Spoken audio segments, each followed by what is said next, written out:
আসসালামু আলাইকুম এভরিওয়ান, সবাই কেমন আছেন? আশা করি আলহামদুলিল্লাহ ভালো আছেন। তো আমাদের মাঝে এখন উপস্থিত আছেন আমাদের প্রাণপ্রিয় মরহুম দেলোয়ার হোসেন সাইদির ছেলে আল্লামা মাসুদ সাইদি।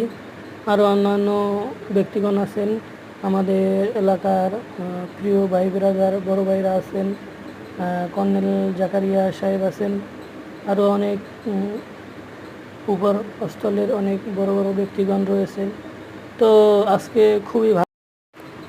খুবই ভালো লাগছে যে আমাদের মাসুদ সাইদি ভাই যেভাবে বক্তৃতা দিয়েছেন, মানুষকে যেভাবে বুঝাইছেন, এরকম তার মতো সৎ ব্যক্তি সৎ লোক হয় না আসলে।